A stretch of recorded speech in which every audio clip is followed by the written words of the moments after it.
Thank you, Jerry, for those very kind words. So before we get started, I have a question for you.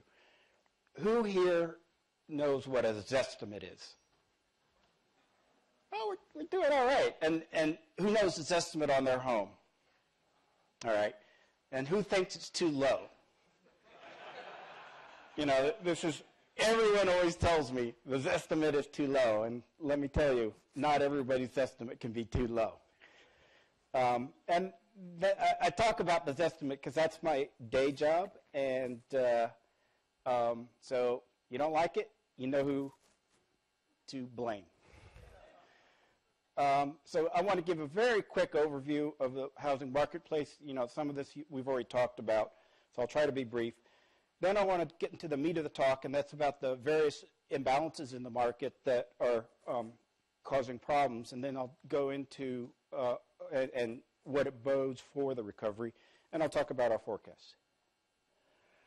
Okay, state of the market. Now, this is a Zillow index, Zillow Home Value Index, and it's a little different from Case-Shiller, and it's in two important ways. The most important is that it does not include foreclosures. We think putting in foreclosures kind of distorts the view since those are a temporary event. So Case-Shiller tends to we believe, overstate the change in value of homes. The other difference is actually we come out about 6 weeks before Case-Shiller, and it's due to a methodology difference. Home values are now back to 2004 levels, and that represents an 18.7% drop from the peak. So we've now had 12 annual basis. The orange line here is the year-over-year change. Blue is month-over-month. We've had 12 annual increases in home price. So we're well into our recovery on a national basis. Last year, we actually regained $1.34 trillion in home values. Now that follows the previous 5 years where we had lost almost $7 trillion. I mean, that's an astounding number because the total U.S. market cap at the end of 2011 was only $15 trillion. So almost half of that. And so the size of the shock was enormous. We've talked about how previous speakers have talked about how new home sales really took a huge hit during the crash, and both new home and existing home sales are now on the mend. Now, if I was giving this talk 1 year ago, this is the chart I would have showed you. The gray here is, we don't estimate for every county. We only estimate counties which we have good enough data for. So the red shows the year-over-year change by county, and I mean, it means it goes down. Green means it goes up. The scale goes from 26 to 14%. So 77% of the counties on a year-over-year basis were falling. It was not a particularly bright picture at that time. So it was not clear where we were headed. But now, this is today, April to April, and it's completely reversed. We have 70% of the counties that are now appreciating. And now the appreciation is not uniform throughout the U.S. We see the West is by far the strongest. Places like Las Vegas, Phoenix, Sacramento, San Francisco experienced nearly 25% increase in the last year. That's extraordinary. Whereas you get places like particularly the East Coast and the Midwest, there's still basically a recovery has not happened. No question, California is leading the charge. California is back. So even our year over year, both Northern and Southern California is just very strong, particularly Northern California. Even the weakest metro area, Madera, is still appreciated at 8.3%. One of the interesting things during the Great Recession is while home prices fell hard, rents have actually kept going up. And in the latest year recovery, rents have continued to climb. So this is an important aspect of the proposition of whether it makes sense to buy, whether buying is affordable now. And I'll talk more about that later. Okay, so that's just sort of like the quick overview. Now, the heart of my talk. Well, so you know, as you know, I used to work in Wall Street, so the heart of my talk is talking about these corrections and bubbles and what are the factors that go into it. So in Wall Street, you know, you get bubbles constantly, and that's actually how we made money.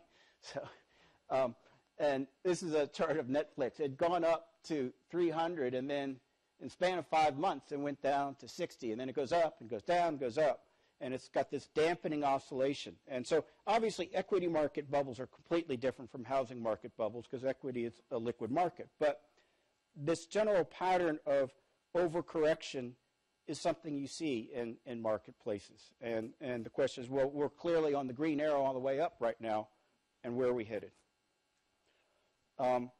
So housing marketplace imbalance, you know, we all know the story.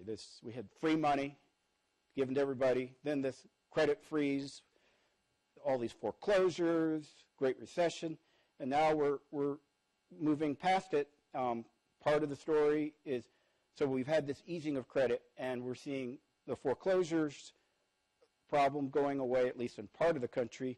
The housing is extremely affordable now, and a whole new class of investors have come into the market in a way that hasn't happened before, and the inventory is still very, very tight in many places.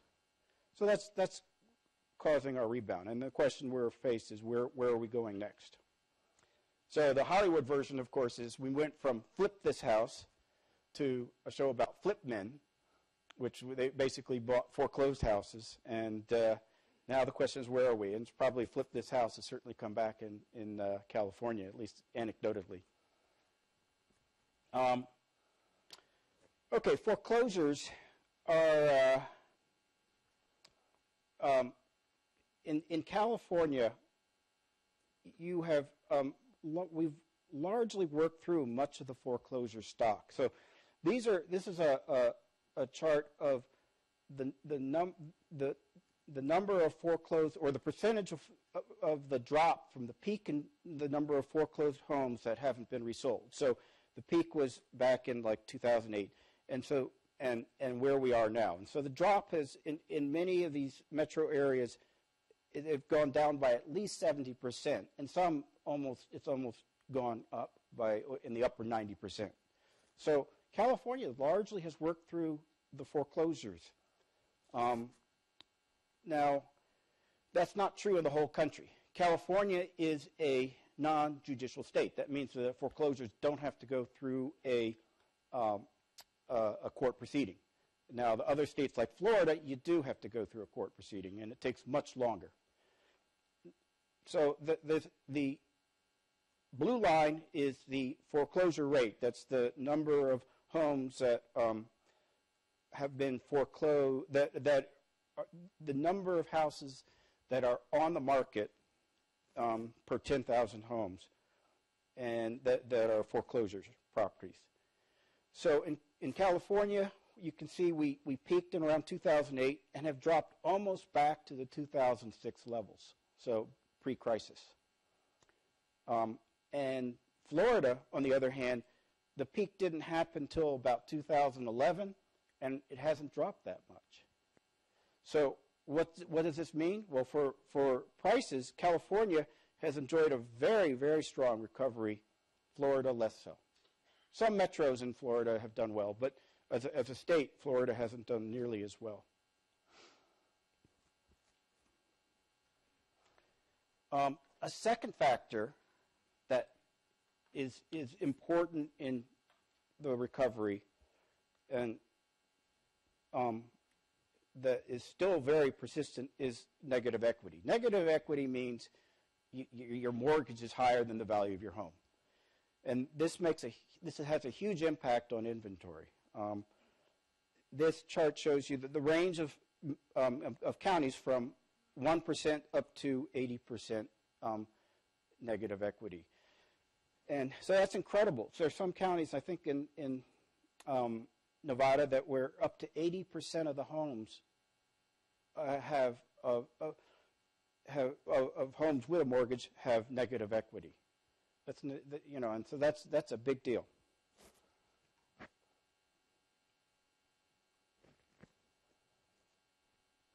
And in California, there are problems with negative equity as well.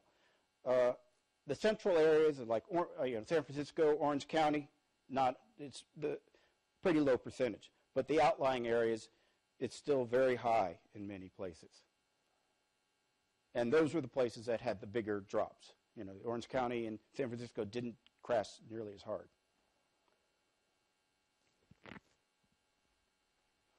So what's this mean? Well, it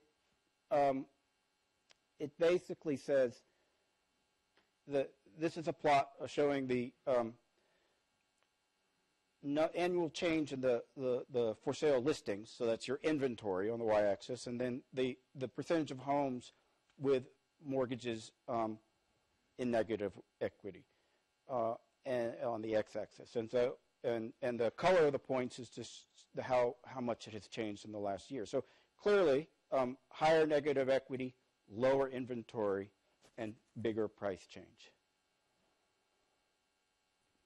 And this is another way to look at it.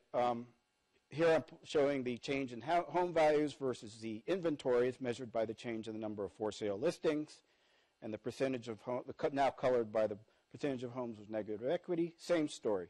You've got as inventory tightens, gets smaller, the home value change in the home values go up. So it's a very important factor, and we are a long way from working through that as we get in our recovery. Okay, those are the foreclosures and negative equity. I'm more on the supply side. The demand side is also very interesting. Zillow computes something we called a break-even horizon. So it's basically we're trying to estimate how long it will take for you to be financially better off having bought a home rather than renting. Because when you buy a home, you have transaction costs and other costs, whereas renting, you don't have that. So we are in some areas incredible. The break-even horizon is very low, and in many areas, and less than 2 years in some places, and that's incredibly low, and it really says that housing is very affordable for people who have access to credit, and it's a great time to buy. And that helps add the demand. And so it's a great time to buy. The two main factors: we are seeing good recovery in housing prices, and the Fed. Okay, so now I'll move into the forecast part of my talk. And much like what William, you had described, we have a long-term model that looks at what should be the value of the home based on historical basis. And we have a short-term model that looks at these various imbalances that I've been talking about and determines how we're going to, how we believe we're going to correct to those imbalances. So our next year forecast, we still show we have continued strength in the West with very robust growth. But again, in the Mid-East, the Midwest, and the East Coast, we see very little or flat growth. On a national basis, we see home prices increasing at 3.3%, down from 5.2%, but still increasing. California, yeah, is still booming, and last year we saw 18.8%. We're forecasting still good growth at 12.3%. So and this is really shared throughout the state, particularly in the inner inland California, Central Valley. We put our forecast down. We actually forecast down to the zip code level, and it shows something interesting, and particularly in the Bay Area, where you can see, the range in this chart. It goes from basically flat to 20% forecasted price appreciation. So when we talk about San Francisco, there's really many parts of San Francisco, and they don't all behave the same. And in particular, we're forecasting much stronger growth in the outlying areas of San Francisco. And somewhat true with LA, but less so.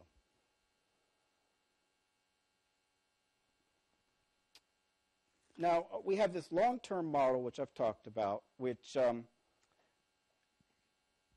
indicates that, which tries to measure the long-term value of housing using a model taking into account various factors such as cost of housing and wealth and population growth and inelasticity of a metro.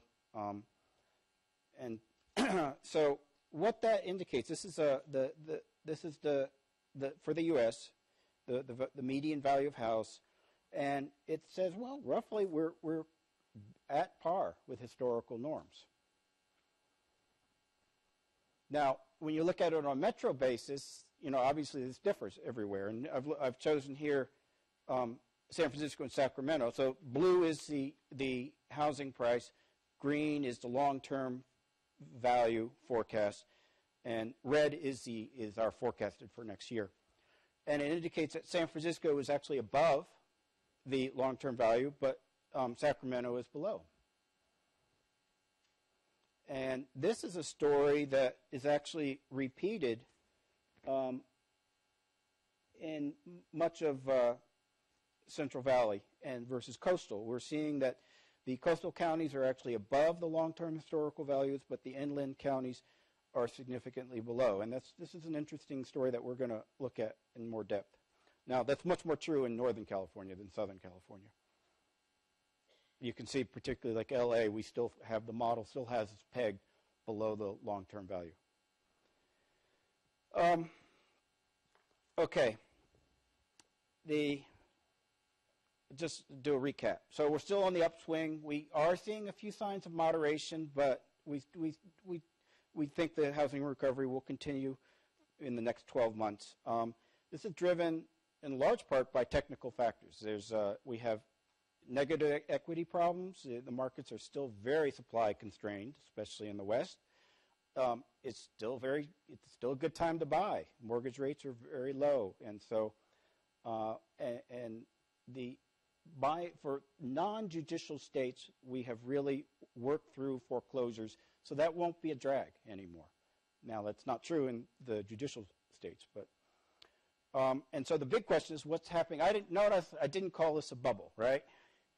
I call it a boomlet. We're not in a bubble, and but the boomlet won't go on forever. That's obvious. But the question is, how much more room do we have to run? Well, one of the factors I think the biggest thing that will affect it is negative equity. In areas with very high negative equity, you're going to see supply come back on the market, and that's going to create a quicker correction as those prices increase.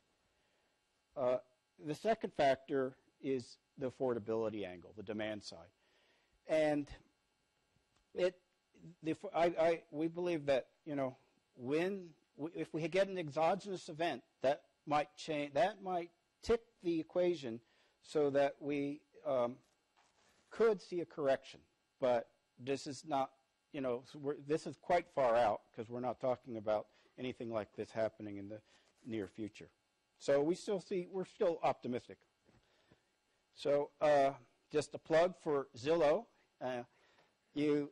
We have all of this information and much, much more, including the Zestimate on your home, which you don't like, and on our research site. So I encourage you to come to Zillow.com.